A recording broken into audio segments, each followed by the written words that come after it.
Good morning, good afternoon, or good evening, depending on when you're listening to this training video. My name is Colin Forbes. I've been working with YWAM International Communications for many years now. I'm the developer behind the update and the survey site, and I want to thank you for your willingness to help us with translation. The YWAM International Survey is how we collect information from our locations around the globe. And when we built this system, we built it with translation in mind. We knew that not every location has a native English speaker, and we wanted to make the survey available so that we could collect information from these locations where they don't have a native English speaker, or English isn't a language that they're familiar with or feel comfortable in answering questions. So by helping us translate this, you're making the survey accessible to those locations in more remote places or where they don't normally speak English. So thank you for that. We really appreciate it. So I'm going to dive right in.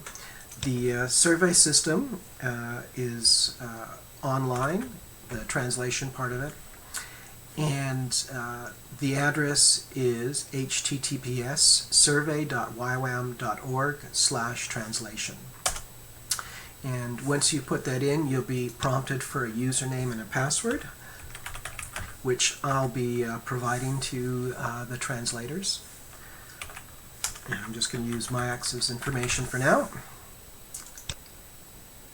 And once you've gone into the system, you should end up at the translation status page where you can select the language that you're going to be translating. We're going to use Portuguese for this example. The translation status page shows the status of each translation and how far along we are. So if you just select the language, it's going to jump right in, and the system will automatically, as you go through, just pull the first item that needs to be translated.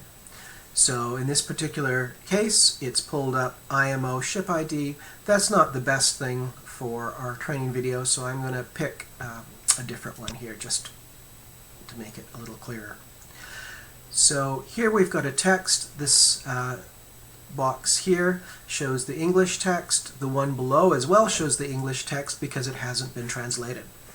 We have a couple options of automated translation that you can use. We have Google Translate and we have Microsoft Translate, and they both seem to be fairly similar in their ability to translate the text, and you're welcome to use either of those. Or if you prefer, you can just completely wipe those out and just type over the English, or just type your translation right in. It's completely up to you. You can use any kind of combination of those that you want, as long as it makes sense and it's clear. When you're done your translation, just click the Save button and the system will pick the next translation, next bit of text that needs to be translated. If you don't want to use that text, you can just pick something else from the list and it will switch to that for you.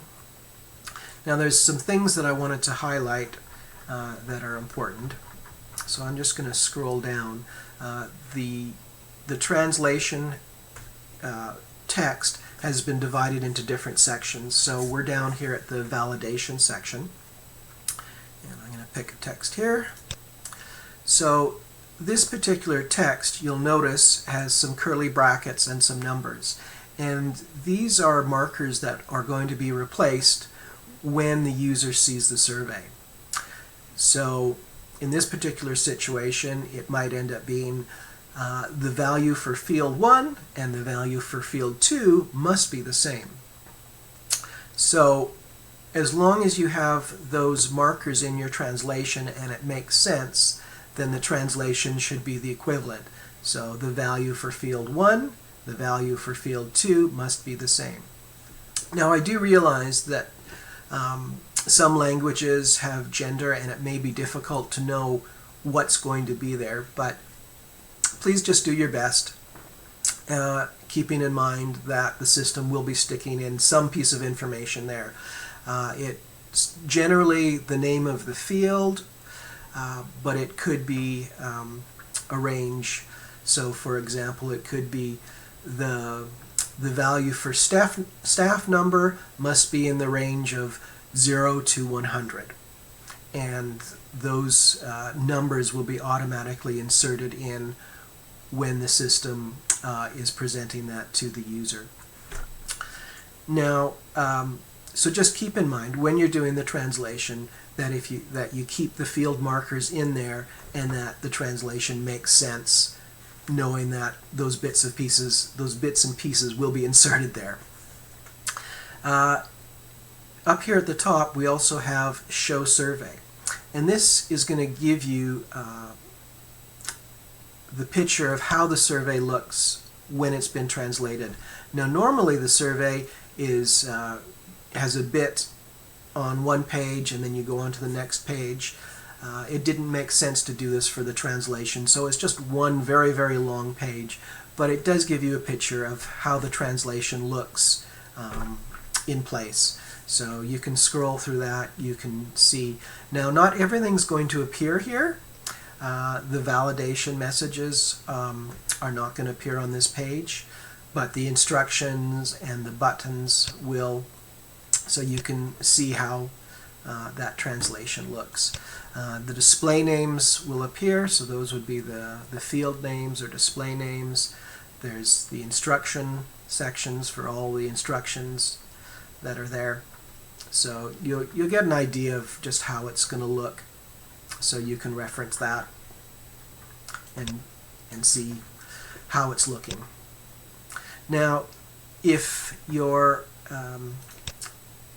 uncomfortable with the translation, or you decide that you want to go back and edit it later, you can do that. As I mentioned, we're divided into sections here, but if you scroll most of the way down, there's a division where everything above that point has been translated and everything below that point hasn't. Let's see if I can find it. Where is it?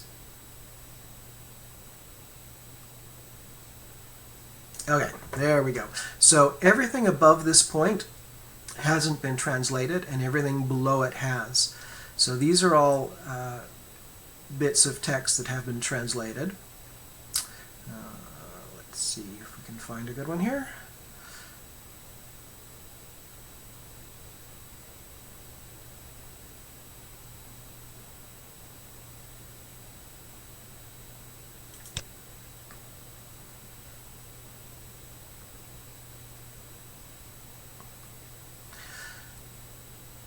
So here you can see the text that's been translated. If you need to make a change, you can type right over that.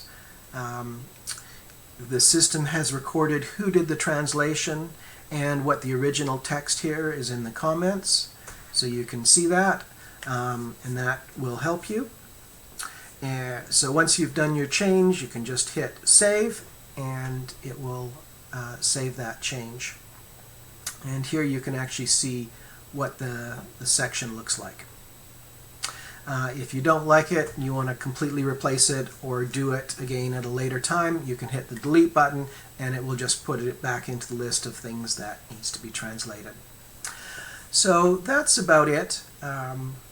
Once again, thank you for taking time to translate, for making the survey available to these locations where they don't have a native English speaker.